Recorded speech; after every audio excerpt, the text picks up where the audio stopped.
அனைவருக்கும் வணக்கம். இப்பொழுது இந்த தியானத்தை பற்றி சில குறிப்புகள் நம்ம பார்த்துட்ருக்கோம். அந்த வகையில் இப்போ பதஞ்சலியின் 3வது நிலையான அமரும் பாங்கு என்று பொருள்படும் ஆசனமாகும்.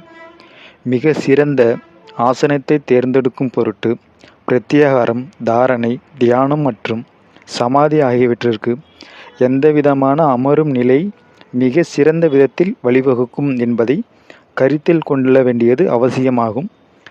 தியானத்தில் நாம் செய்யும் முதல் விஷயம் நம்மை உள்முகமாக திருப்புவது. அதுவே பிரத்யாகாரம் ஆகும்.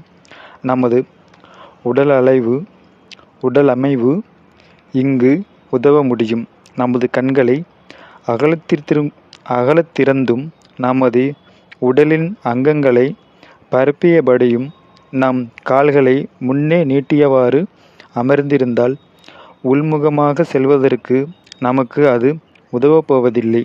அத்தகைய அமரும் நிலையே பெரும்பாலான வெளிப்புறமாக நம்மை தள்ள நேரிடும். பிரத்யாகாரத்தை அடைவதற்கு நமது உடலமைவு சுருக்கப்பட்ட ஒரு வடிவத்தினை மேற்கொள்ள வேண்டியதற்கு நிச்சயமாக தானே அனுபவித்த உணர்வுக்கான ஒரு விஷயமாகும். ஆகவே 2 விதங்களில் முயற்சி செய்து பாருங்கள். உங்களது 2 விஷயத்தில் முயற்சி செஞ்சு பாருங்கள். அதில் உங்களது கால் கைகளை நீட்டிய நிலையில் வைத்து தியானம் செய்யுங்கள். அவற்றை மடித்த நிலையில் வைத்து தியானம் செய்யுங்கள். பிறகு நீங்களே வித்தியாசத்தை கண்டு உணர்வீர்கள். கை கால்களை நீட்டி அமரும்போது உண்மையிலேயே உள்முகமாக செல்வதற்கு எனக்கு மிகவும் கடினமானதாக இருக்கும். ஆனால் தியானத்திற்கான பாரம்பரிய தோற்றமாக கால்களை மடித்தபடி அமரும் நிலை உள்ளது. கைகளை வைத்திருக்கும் விதமானது முக்கியமானதாகும். விரல்களை பிணைந்தபடி கைகளை ஒன்றையொன்று பற்றியிருப்பது சால சிறந்ததாகும். ஒரு கையை மற்றொரு கையின் மீது வைத்துக்கொள்ளலாம். கண்களை மூடியவாறு நாம் தியானம் செய்கிறோம். சமாதியில் ஆதி மூலத்துடன் ஐக்கியமாகும் ஒரு நிலைக்குள் நாம் செல்கிறோம். ஆதி மூலத்திலிருந்து ஆற்றலின் ஒரு சூசுகமான பிரவாகத்தினை நாம் ஈர்த்து கொள்கிறோம். கை கால்களை மடித்தபடி அமர்வதன் மூலம் ஒருவித சூழல் இயக்கத்தை நாம் அமைக்கிறோம். இந்த சுழல் இயக்கம் நமது மொத்த அமைப்பிலும் சூழலும் மாறும். நமக்கு ஒரு சுழல் இயக்கம் நமக்குள்ளே வரும்.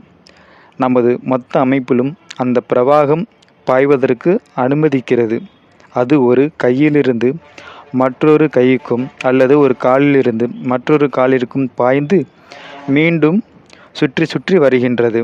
நமது கை கால்கள் ஒன்றுடன் ஒன்று தொடர்பில் இல்லையெனில் அந்த சுற்று வழி தகர்க்கப்பட்டு அந்த பிரவாகம் வெளியே வீணாகி போகிறது. ஆதி மூலம் ஆனந்தமாக இருக்கும் பட்சத்தில் சிறிதளவு ஆற்றல் வீணாகி போவதால் என்னாகிவிடும் என்று கேட்கலாம். ஒரு முறை அந்த குறிப்பிட்ட ஆற்றலும் வீணாகிறதுனால நம்ம அதற்கான ஒரு பலன் நமக்கு ஒரு கிடைக்காம போயிடுதுல்ல. அதனால தான் தியானத்தில் நாம் பெறுவது அதி உணர்வானது. அதுவே தெய்வீக சாரம்சமாகும்.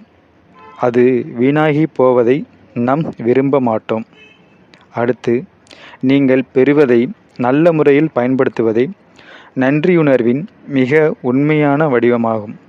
அமரும் பாங்கு என்பது ஒரு சிறிய விஷயமாகவே தோன்றலாம். ஆனால் இந்த விஷயத்தில் ஆதி மூலத்துடனான நமது உறவை அது பலப்படுத்துகிறது. கால்களை மடக்கியபடி உங்களால் அமர முடியவில்லை என்றால் கவலைப்படாதீர்கள். அதனால் பரவாயில்லை. அவ்வாறெனில் கால்கள் தரையில் படும்படி ஒரு நாற்காலியின் அமருங்கள். அல்லது கணுக்கால் மட்டத்திற்கு உங்கள் பாதத்தை ஒன்றின் மீது மற்றொன்று இருக்கும்படி குறுக்காக வைத்து கொள்ளுங்கள். அல்லது சமணமிட்டு அமர்வதால் ஏற்படும் சிறிது பலனை தக்க வைத்து கொள்ள அது உங்களுக்கு அனுமதிக்கிறது. உங்களுக்கு முழங்கால் வலி இருக்கும் பட்சத்தில் அதை முயற்சி செய்யாதீர்கள். அதற்கு பதிலாக ஒரு சிறு தரை விரிப்பை உங்கள் பாதங்களின் கீழ் வைத்து கொள்ளலாம்.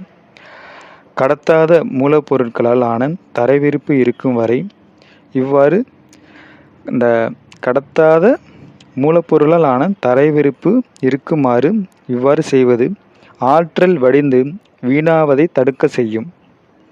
பழங்காலத்தில் விலங்கு தோலில் அமர்ந்து தியானம் செய்வதை இயல்பாக கொண்டிருந்தனர். ஏனெனில் தோல் கடத்தாத தன்மை கொண்டது. ஆனால் மற்ற மூலப்பொருட்களிலான தரைவிரிப்புகளும் நல்லவையே. ஒரு கம்பளி விரிப்பின் மீது இருக்குமேனால் கம்பளி விரிப்பின் மீது அல்லது பட்டு துணியின் மீது அது மிகவும் சௌகரியமாக இருக்குமேல் அமரலாம். ஒரு மரப்பலகை, ஜமுக்காலம் அல்லது சிறு மெத்தை இவை எதுவானாலும் சரி என்று அல்லது எதுவானாலும் நீங்கள் அமர்ந்துக்கலாம். ஒரு சோஃபாவில் அமர்ந்து எவ்வாறு இருக்கும்? ஒரு சோஃபா அல்லது நாற்காலியை கூட போதுமானது. மூலப்பொருள் கடத்தும் தன்மை கொண்டதாக இல்லாத வரையில் அது பரவாயில்லை. நாம் தியானம் செய்யும் பொழுது முதுகிற்கு ஏதுவாக ஒரு வகை சாய்மானத்தை பயன்படுத்துவது சரியாக இருக்குமா? அதற்கு பலர் அது போன்று அமர்ந்த நல்ல முறையில் தியானம் செய்கின்றனர். ஆனால் நம் தியானம் செய்யும்போது தலையை சாய்த்து ஓய்வாக வைத்து கொள்வதை நிச்சயமாக தவிர்த்து கொள்ள வேண்டும். அது உங்களை தூக்கத்தில் ஆழ்த்திவிடும். அல்லது அந்த காரணத்திற்காகவே படுத்துக்கொண்டு தியானம் செய்வதை நாம் தவிர்க்க வேண்டியது அவசியம். இதுதான் அந்த தியானத்திற்கான ஒரு முக்கியமான கான்செப்ட். மீண்டும் அடுத்த ஒரு தலைப்பில் சந்திப்போம். நன்றி, வணக்கம்.